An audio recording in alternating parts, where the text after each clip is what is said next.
Hello super investors, बात करेंगे Brightcom group के बारे में। नेक्स्ट टारगेट 20 रुपीज़ रहेगा कि 40 रुपीज़ रहेगा, इसके बारे में बात करेंगे। और आपको क्या करना है, आपको सेबी को भी एक मेल करना है, सब लोगों को। ये भी काफ़ी इम्पोर्टेंट है, क्यों करना है वो भी बताऊंगा इस वीडियो के अंदर। ब्राइटकॉम ग्रुप के बारे में बात करने के पहले ये इंपॉर्टेंट वीडियो है, आप ज़्यादा से ज़्यादा शांति से सुनिए, थोड़ा लंबा भी हो जाएगा फिर भी। फ्रेंड्स, अगर आप चाहते हो जैकपॉट शेयर पाना मंडे के लिए तो मुझे व्हाट्सएप करके पूछ सकते हो 9545850000 इस नंबर पर। जैकपॉट शेयर आपको 1 डे से 10 डेज़ में अराउंड 10% का प्रॉफिट दे सकता है। कोई कोई शेयर तो 1-2 दिन में ही 10% का प्रॉफिट दे देते हैं। फ्रेंड्स, ब्राइटकॉम ग्रुप में आप जानते हैं 52 वीक लो को टच किया, 28 रुपीज़ पर क्लोजिंग दिया है। और अभी सबके मन में सवाल यही है कि आगे का टारगेट क्या रहेगा। फ्रेंड्स, काफ़ी डिफिकल्ट सिचुएशन से जा रहे हैं सब ब्राइटकॉम ग्रुप के इन्वेस्टर्स। कंपनी इतनी शानदार है, इतनी अच्छी पीपीए मिल रही है, डेट फ्री है, फिर भी ऊपर जाने का नाम नहीं ले रही है। आप जानते हैं इसके काफ़ी रीजंस हैं।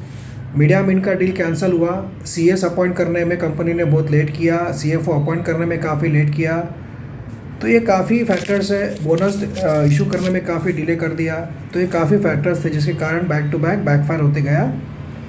और काफ़ी रूमर्स आ गए मार्केट में 5 और 6 दिसंबर को, जो एफआईआर दर्ज हुई, लोगों को लगा मैनेजमेंट के अगेंस्ट हुई, तो ये काफ़ी कंफ्यूजिंग क्रिएट होने के कारण भी लगातार प्रेशर बना रहा है। कंपनी की ओर से हमें एक्सपेक्टेशन था कि बायबैक का स्कीम लाया जाए या शेयर होल्डिंग पैटर्न में हमें प्रोमोटर्स बाय करते हुए दिए मार्केट से। बट अब आप सोचिए, इतना मार्केट में इतने ज़्यादा कंपनियों ने बायबैक लाए या प्रोमोटर अपना होल्डिंग बढ़ा रहे हैं, ऐसे कंटिन्यू हमें न्यूज़ मिलते हैं। पर ब्राइटकॉम ग्रुप में अभी ये दोनों बातें नहीं हो रही है, जिसके कारण भी थोड़ा सा कॉन्फिडेंस लूज़ हो रहा है लॉन्ग टर्म इन्वेस्टर्स का ब्राइटकॉम ग्रुप में से। अगर देखा जाए, मैनेजमेंट की ओर से सोचा जाए तो बायबैक क्यों नहीं ला रहे हैं, क्योंकि अगर आप देखोगे तानला, बिरला सॉफ्ट, ऐसे काफ़ी कंपनियों ने बायबैक लाए भी, बट उसके बावजूद भी वो शेयर्स में सस्टेन नहीं हुई तेज़ी, फिर से नीचे ही जा रहे हैं वो सब शेयर्स भी। तो मैनेजमेंट शायद ये सोच रही होगी कि भाई पैसा ब्लॉक करके फ़ायदा नहीं है, यही पैसा हम लोग न्यू एक्विजिशन एक्सपांशन के लिए कंपनी के लिए यूज़ कर सकते हैं। ये भी फैक्टर हो सकता है। या दूसरा फैक्टर ये भी हो सकता है कि कंपनी को लग रहा होगा कि फॉरेंसिक ऑडिट रिपोर्ट नेगेटिव आएगी या कोई पेनल्टी लग सकती है मैनेजमेंट को, इसके कारण भी हो सकता है वो लोग बायबैक या कुछ भी नहीं करने को तैयार है, अपने शेयर्स मार्केट से बाय करने को तैयार नहीं है। अगर वो चाहते हैं कि अपना कंपनी में फिर से लोगों का कॉन्फिडेंस जागे, तो वो लोगों ने बायबैक करना चाहिए या शेयर होल्डिंग पैटर्न में भी अपना प्रोमोटर्स होल्डिंग बढ़ाना चाहिए। बट ये काफ़ी कंफ्यूजिंग सिचुएशन है। एग्जैक्टली मैनेजमेंट के मन में क्या है ये कोई बता नहीं सकता है, बट ये काफ़ी रीजंस है जिसके कारण थोड़ा सा लगातार गिर रहा है। और ये भी प्रॉब्लम है, आईटी सेक्टर पे लगातार प्रेशर बनता जा रहा है। और फ्रेंड्स, मैं आपको और एक बताना चाहता हूँ, मेरी सिस्टर यूएसए में रहती है और वो आईटी सेक्टर में ही है। उसको 1 महीने पहले एसीएल टेक्नोलॉजीज़, जो कि यूएसए में उनका बहुत बड़ा ऑफिस है टेक्सास में, तो वहाँ पे उन्होंने उनको अपॉइंटमेंट लेटर दिया मेरी सिस्टर को और ज्वाइन करने को बोला। और अभी 2 दिन पहले ही एसीएल से फिर से मेल आ गया कि हम लोग आपका अपॉइंटमेंट कैंसिल कर रहे हैं, हमारे पास जो प्रोजेक्ट था वो कैंसिल हो गया है। मतलब उसकी जो एक्सपर्टाइज थी मेरे सिस्टर की, उसके हिसाब से उसको एसीएल टेक में उस प्रोजेक्ट पे काम करने के लिए अपॉइंटमेंट मिला था, बट एसीएल ने वो कैंसिल कर दिया है। तो ये जो इंडिकेशंस मिल रहे हैं वर्ल्ड मार्केट से कि आईटी सेक्टर में काफ़ी प्रेशर देखने को मिल रहा है, उसी के का एग्जाम्पल है, आपके सामने लाइव है। और एसीएल टेक्नोलॉजी ने खुद ही ने कह दिया था अपने कॉमेंट्री में कि आने वाले क्वार्टर्स हमारे लिए टफ रहेंगे, क्योंकि नए प्रोजेक्ट्स मिलने में दिक्कत हो रही है। तो ये सब काफ़ी फैक्टर्स है जिसके कारण भी प्रेशर बना हुआ है। मैंने कल ही वीडियो बनाकर बताया Brightcom group versus other companies, तो सभी कंपनियां गिर रही है, ऐसा नहीं है कि सिर्फ ब्राइटकॉम ग्रुप ही गिर रही है, ये भी बात आप ध्यान में रखिए। बट हमें सवाल है कि अभी आगे इसका टारगेट क्या रह सकता है, नीचे या ऊपर। मेरा लॉजिक ये कहता है कि अभी भी नीचे जाने की गुंजाइश है। उसका कारण बताता हूँ आपको। सबसे इम्पॉर्टेंट कारण क्या है, कोविड का डर जो फैला हुआ है, कोविड के केसेस बढ़े, अगर लॉकडाउन डिक्लेयर हुआ चाइना वाइना में, ऐसा कुछ हुआ तो मार्केट नीचे जाएगा। मार्केट नीचे गया तो सभी कंपनियों पे प्रेशर आएगा।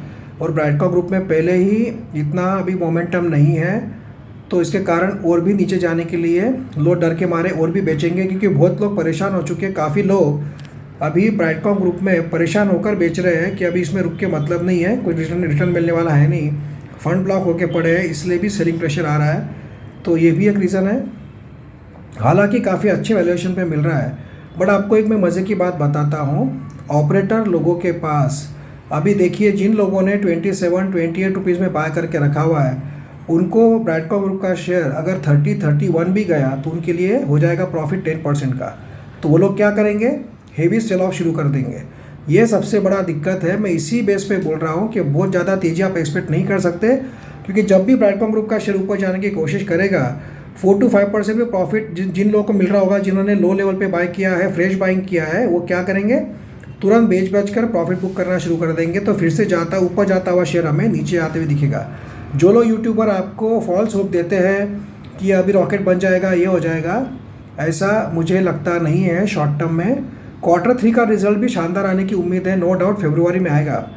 बट आपको उसके पहले बता दूं कि जो बड़ी कंपनियां हैं जैसे ACL टेक्नोलॉजीज, TCS, इन्फोसिस, ये काफ़ी कंपनियों के रिजल्ट आ जाएंगे 15 जनवरी से लेके, या मैक्स टू मैक्स जनवरी एंड तक काफ़ी लोगों के रिजल्ट आ जाएंगे। उनके रिजल्ट और कमेंट्री अगर नेगेटिव आई आने वाले क्वार्टर्स के लिए, तो IT सेक्टर में ज़बरदस्त प्रेशर देखने को मिलेगा। और जब तक इसका रिजल्ट आता है ब्राइटकॉम ग्रुप का, जो कि जनवरी एंड या फर्स्ट वीक ऑफ फरवरी तक आएगा, जब तक IT सेक्टर का कचरा हो चुका होगा, मतलब हो सकता है जब तक ही हमें ब्राइटकॉम ग्रुप का शेयर 25 रुपीज़ तक जाते हुए दिखे, या बहुत ही क्रैश वैश हुआ तो 20-22 तक भी जाते हुए दिखे। उसके बाद Q3 का रिजल्ट आएगा तो शेयर 1-2 दिन ऊपर भागेगा, 2-3 रुपये ऊपर जाएगा, 10-20% का तेज़ी दिखाएगा और फिर से नीचे आएगा। तो आप सोचिए कि जब तक 1 महीने तक वेट कर हम Q3 का रिजल्ट वेट करें, ऐसी सिचुएशन मुझे दिख नहीं रही है। उसके पहले ही काफ़ी नेगेटिव न्यूज़ मार्केट में आकर, मार्केट में अगर फॉल आ गया या IT सेक्टर में फॉल आया, तो ब्राइटकॉम ग्रुप भी सस्टेन नहीं कर पाएगा। मैं ये आपको यही बताना चाह रहा हूँ। हालांकि अगर फॉरेंसिक ऑडिट का रिपोर्ट ही पॉजिटिव आ गया बीच में अगर बाय चांस, तो फिर बात अलग है, तो थोड़ी तेज़ी बन सकती है, क्योंकि सबको मालूम है कि बहुत अच्छे वैल्यूएशन पे मिल रहा है ब्राइटकॉम ग्रुप। IT पैक में अगर आप देखोगे तो सबसे अच्छे वैल्यूएशन का कोई शेयर होगा तो होगा ब्राइटकॉम ग्रुप। PE के हिसाब से देख लीजिए, EPS के हिसाब से देख लीजिए, डेट टू इक्विटी रेशियो के हिसाब से देख लीजिए, सबसे चीप वैल्यूएशन पे अभी मिल रहा है ब्राइटकॉम ग्रुप का share. As if you compare with FL, Birla soft, FSL, कोई भी शेयर देख लो आप, तानला, सभी के हिसाब से अभी भी PE और EPS के हिसाब से सबसे बेस्ट शेयर अभी मिल रहा है। बट अभी ऑपरेटर लोगों के हाथ में ये शेयर। मैं आपको ये रिक्वेस्ट कर रहा था, सेबी को सब लोग मेल कीजिए कि इसका इंट्राडे बंद कराइए। पहले ASM स्टेज 4 में था, जो ऑपरेटर लोगों का काम ही नहीं था, क्योंकि डिलीवरी लेना पड़ता था, T+2 का था। तो इसको ASM स्टेज में से जो लोग काफ़ी खुश हो रहे थे, मैं जब भी मैंने बता दिया था वीडियो में कि ASM स्टेज से निकला है, ये खतरनाक हो सकता है ब्राइटकॉम ग्रुप के लिए, और आपके सामने रिजल्ट है, देखिए क्या हुआ है। तो ASM स्टेज 4 में डालेंगे तो ही ऑपरेटर लोग भागेंगे इस शेयर से, और फिर स्टेडीली कोई न्यूज़ के ऊपर प्रॉपरली रिएक्ट कर पाएगा ब्राइटकॉम ग्रुप का शेयर। अभी दिक्कत यही हो रही है कि अभी जो 28-29 रुपीज़ के लेवल पर जो ऑपरेटर लोग घुसे हैं, वो 30-31 जाएगा तो भी हेवी सेल ऑफ शुरू कर देंगे, फिर से नीचे लेके आ जाएंगे। यही सिलसिला चलते रहेगा। वो लोग ऐसा कर रहे हैं, buy on dip sell on rise. वो लोग कोई इन्वेस्टर तो है नहीं, उनको प्रॉफिट से मतलब है, वो बाय करते हैं और बेचकर निकल जाते हैं, बाय करते हैं बेचकर निकल जाते हैं। तो थोड़ा ऊपर भी जाने की कोशिश करता है ब्राइटकॉम ग्रुप का शेयर, 1-1.5 रुपये भी बढ़ता है तो तुरंत सेल ऑफ आकर नीचे चला जाता है। और उसके ऑन टॉप ऑफ दैट कोई नेगेटिव न्यूज़ आ जाती है मार्केट में, मार्केट नीचे जाता है तो और भी तेज़ी से नीचे जाता है। यही सिलसिला चलने वाला है जब तक IT sector strongly bounce back नहीं करता है या कोई बड़ी पॉजिटिव न्यूज़ नहीं आती है ब्राइटकॉम ग्रुप की ओर से, जब तक थोड़ा सा वीकनेस ही देखने को मिलेगा। लॉन्ग टर्म के इन्वेस्टर से तो हिम्मत रखिए। मैं अभी भी कहूँगा कि बहुत ज़्यादा एवरेजिंग वगैरह करने के चक्कर में मत पड़िए। एवरेजिंग भी करना है तो अगर 1000 शेयर्स लेना होगा तो 50 और 100 शेयर्स ऐसे छोटे छोटे लॉट में ही बाय करना है, वेट कर करके बाय करना है, एक साथ बाय करना नहीं है कि बस अभी बॉटम आउट हो चुका है, यहाँ से ऊपर जाएगा। मैंने आपको पहले भी बताया था, जब सब लोग कह रहे थे 34 का स्ट्रॉन्ग सपोर्ट है, जब भी मैंने बोला था अभी बाय नहीं करना है, फिर लोगों ने कहा 32 रुपीज़ का स्ट्रॉन्ग सपोर्ट है, जब भी मैंने बोला था बाय मत करना। अभी 30 रुपीज़ का सपोर्ट था, जब भी मैंने बोला था बाय मत करना। अगर आप 30 रुपीज़ में बाय करते तो भी ऑलरेडी आपका 10% लॉस हो चुका होता। तो इसीलिए थोड़ा वेट कीजिए, पेशेंस रखिए। लॉन्ग टर्म का नज़रिया होगा तो भी एवरेज मत करना, क्योंकि अभी और भी नीचे में मिल सकता है। जो एवरेज करने का टाइम आएगा, जब तक स्ट्रॉन्ग बाउंस बैक नहीं आता है ब्राइटकॉम ग्रुप में, जब तक आपको जल्दबाजी नहीं करना है बाय करने की। कोई भी न्यूज़ आ जाए, कुछ भी हो जाए, एक दो दिन ऊपर जाएगा फिर नीचे आ जाएगा, क्योंकि ऑपरेटर लोग उसको ऊपर जाने देंगे ही नहीं। इसीलिए थोड़ा पेशेंस रखना पड़ेगा फ्रेंड्स। आई एम सॉरी मैं नेगेटिव बोल रहा हूँ, बट जो फैक्ट है आपको बताना चाहता हूँ, फॉल्स ऑफ देना नहीं चाहता हूँ मैं। और इसीलिए थोड़ा पेशेंसली बना रहना पड़ेगा आपको। और अगर आपके पास पेशेंस नहीं है तो थोड़े बहुत शेयर्स बेचकर वही पैसा दूसरे शेयर्स में लगाइए जहाँ पे आपका लॉस रिकवर हो सकता है, क्योंकि ऐसा नहीं है, पूरे मार्केट में काफ़ी शेयर्स है, ओनली बैडकॉम ग्रुप का शेयर ही नहीं है। अब डिसीजन आपको लेना है, पर थोड़ा वीकनेस लग रहा है। 40 के चांसेस कम है, 20 के ज़्यादा है, बट ऐसा नहीं है कि लगातार बैक टू बैक गिरते ही जाएगा, धीरे धीरे गिरेगा। थोड़ा अपवर्ड मूव भी आएंगे, ऐसा नहीं कि नहीं आएंगे, पर अपवर्ड मूव आएंगे जब भी ऑपरेटर लोग इसको बेच कर निकल जाएंगे।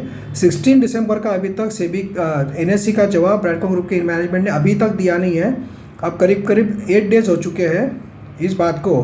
अब उनका रिप्लाई के ऊपर भी बड़ा खेल हो सकता है। रिप्लाई नेगेटिव आया तो शेयर डायरेक्ट ही 25-20 तक जा सकता है। रिप्लाई पॉजिटिव आया और NSE ने कुछ एक्शन नहीं लिया तो धीरे धीरे मेंटेन करके ऊपर भी जाने की कोशिश कर सकता है। तो डिसीजन आपको लेना है, बट इतना ही है कि वीकनेस बना रहेगा, बहुत ज़्यादा एग्रेसिव बाइंग नहीं करना है। लेट्स होप कि बाउंस बैक कर जाए लेवल से, कल थोड़ी तेज़ी देखने को मिलेगी मार्केट में, बाउंस होगा। अगर बाउंस हुआ भी तो आप तुरंत बाइंग करना शुरू मत कर देना। ऊपर भी गया 5-10% तो टेंशन मत लेना। जब जो ऊपर जाता है तो थोड़ा थोड़ा शेयर बेचने का टाइम है, और नीचे जाता है जब बाइंग का टाइम है। इसी बात को ध्यान में रखकर आप इन्वेस्टमेंट कीजिए ब्रैडकॉम ग्रुप में। और लेट्स होप 20 रुपीज़ तक नहीं जाए, 24-25 का एक स्ट्रॉन्ग सपोर्ट है, वहाँ से बाउंस बैक भी कर सकता है, या हो सकता है मार्केट में कोई अच्छा पॉजिटिवनेस आ गया तो यहीं से बाउंस कर 31-32 रुपीज़ तक भी फिर से एक बार जाते हुए देखने को मिल सकता है। Thank you friends.